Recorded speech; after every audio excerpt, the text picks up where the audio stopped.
Good evening friends, मैं रोहिताश चौहान स्वागत करता हूं आपका अपने यूट्यूब चैनल पर। दोस्तों, आज एग्जाम के पॉइंट ऑफ व्यू को लेकर कुछ बातें करते हैं। बहुत ज़्यादा इंपॉर्टेंट ये आपके लिए हो सकती है। देखो दोस्तों, पिछली बार भी अपना एग्जाम है ना, जून में होना था, 20 जून। लेकिन कोरोना की वजह से वो 3-4 महीने एक्सटेंड हुआ। एग्जाम एक्सटेंड हुआ, उसका हमें बेनिफिट उठाना चाहिए था।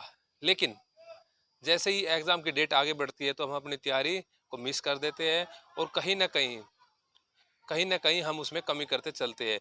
और देखा भाई, एग्जाम की जो कट ऑफ जो लिस्ट आई थी वो पिछली बार की तुलना में कम लगी थी, है ना।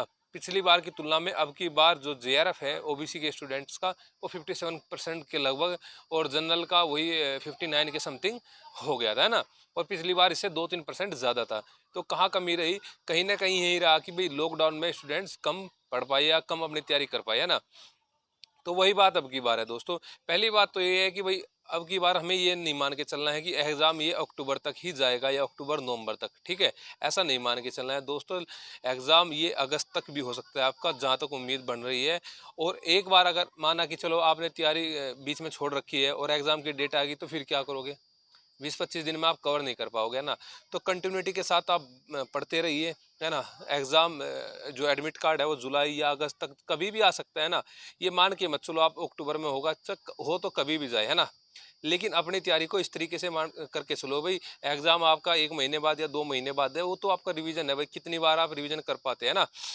देखो दोस्तों, इतने ज़्यादा फैक्ट्स होते हैं अपने सब्जेक्ट के अंदर कि भाई कितनी भी बार कर लो, कहीं ना कहीं वीक पॉइंट रह ही जाता है। कोई भी पॉइंट आप कर लीजिए, कितना भी अच्छे तरीके से कर लीजिए, लेकिन कमी कहीं ना कहीं दोस्तों रह ही जाती है ना। तो उस कमी को दूर करो, बार बार बार बार बार बार, है ना। विद्वान मत बनो, है ना। अच्छे तरीके से उसको तैयार कर लो, और उन फैक्ट्स का जो कलेक्शन है उसको एक जगह इकट्ठा कर लो, हर यूनिट का। तैयारी आपको दोस्तों सिलेबस के अकॉर्डिंग ही करनी चाहिए। आप सिलेबस आपके सामने होना चाहिए। आप 7th यूनिट, आप कोई भी मॉडर्न हिस्ट्री कर रहे हैं या एंशिएंट मिडिवल या हिस्टोग्राफी कुछ भी कर रहे हैं, तो पहले उसको सिलेबस देखिए अच्छे तरीके से। सिलेबस के बाद ही उसको बुक से मैटर मेंशन कीजिए भाई। देखो, ये देखो कि वो सिलेबस अगर हम कर रहे हैं, तो उस सिलेबस का कोई भी पॉइंट हम कर रहे हैं, वो देखो कि भाई बुक्स में कौन सी बुक्स तो आपके पास कई सारी है। माना कि आपके पास मॉडर्न हिस्ट्री आप कर रहे हैं सिलेबस के अकॉर्डिंग, और आपके पास कई सारी बुक्स हैं। बीएल ग्रोवर भी है, स्पेक्ट्रम भी है, परीक्षा वाणी भी है, आर्यास भी है, या फिर आपके पास, और इसके अलावा भी आपके पास विपिन चंद्रा है या अन्य बुक है ना। लेकिन हमें सिलेबस के अकॉर्डिंग पढ़ना है। कुछ चीज़ें जो है हमेशा पूछी फैक्चुअल जाती है, तो उनको फैक्चुअल ही करना पड़ेगा आपको, ना कि उसको कॉन्सेप्चुअल कर पाओगे, है ना। तो दोस्तों, सबसे पहले सिलेबस देखो। सिलेबस के अकॉर्डिंग ये देखो कि ये पॉइंट हमें किस बुक में मिलेगा, ये पॉइंट हमें किस बुक में मिलेगा, तो उसके अकॉर्डिंग हमें अपनी तैयारी करनी चाहिए, ठीक है।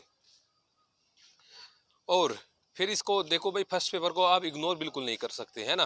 फर्स्ट पेपर के आप 24 सेट तो आपको करने ही पड़ेंगे। 24 के 24 सेट तो आपको करने ही पड़ेंगे, लास्ट जो एग्जाम अपने पूछा गया था ना। और उसके अलावा हमें देखना है भाई, 9 की 9 यूनिट पैसेज को छोड़कर 9 की 9 यूनिट देखनी है भाई, कि 9 की 9 यूनिट में हमेशा कहाँ से क्या क्वेश्चन बनता है। उस क्वेश्चन को नहीं छोड़ना है जहाँ से सबसे ज़्यादा पॉसिबिलिटी रहती है, ठीक है दोस्तों। और जो स्टूडेंट यूनिट वाइज अपने सिलेबस के अकॉर्डिंग पढ़ता है, और पहले देखो, अगर आपके एग्जाम के अभी से कई महीने बचे हुए हैं, तो आप अच्छी बुक पढ़ो दोस्तों, है ना।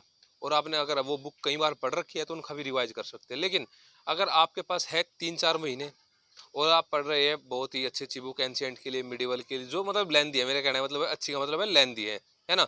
जो सिंगल एक बुक ही आपकी कई महीने में कंप्लीट हो पाती है, तो उसको एग्जाम से ऐसे एग्जाम नहीं क्रैक होगा दोस्तों, है ना। आपके पास मैटर होना चाहिए। मैटर कहाँ होना चाहिए? माइंड में होना चाहिए, ना कि बुक में होना चाहिए, है ना।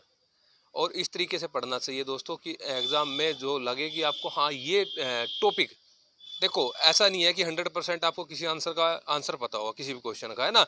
लेकिन ये लग सकता है भाई, इसका एक दो ऑप्शन तो आप कट कर ही सकते हो हर क्वेश्चन का।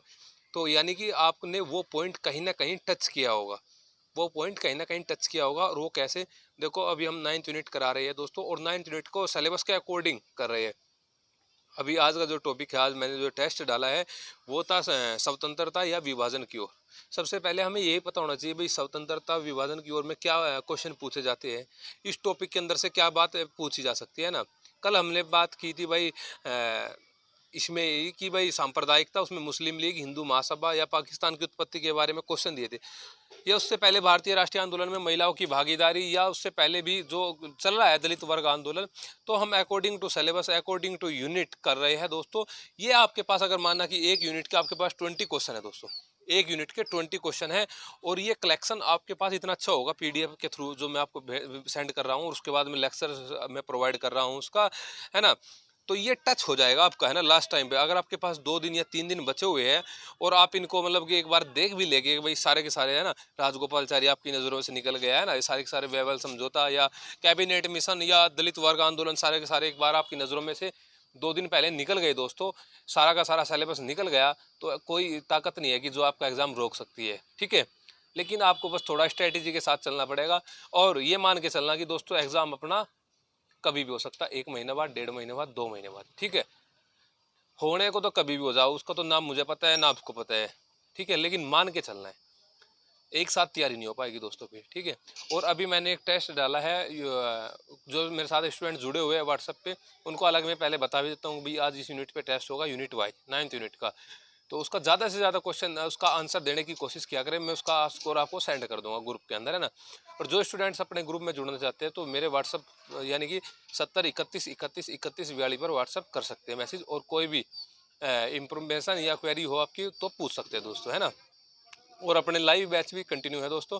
अगर कोई स्टूडेंट्स हिस्ट्री से related net particular TGT PGT से कोई भी बैच ज्वाइन करना चाहते हैं तो कर सकते हैं। आपका बहुत बहुत स्वागत है। पहले आप डेमो लीजिए, 1 दिन 2 दिन 4 दिन 5 दिन 10 दिन, है ना, जितने दिन आपको डेमो लेना है दोस्तों, डेमो लीजिए अच्छे तरीके से। अगर आपकी समझ आता है, लगता है कि भाई ये हमारे लिए अच्छा है, तो आप क्लास ज्वाइन कर सकते हैं दोस्तों। तो करिए आप टेस्ट, तो मैंने डाला हुआ है पीडीएफ, है ना। और जिस स्टूडेंट को पीडीएफ चाहिए तो व्हाट्सअप कर सकते हैं। तो इसी कंटिन्यूटी के साथ हम आपके साथ जुड़े रहेंगे। तो मिलते हैं दोस्तों नेक्स्ट वीडियो में, तब तक के लिए थैंक्स।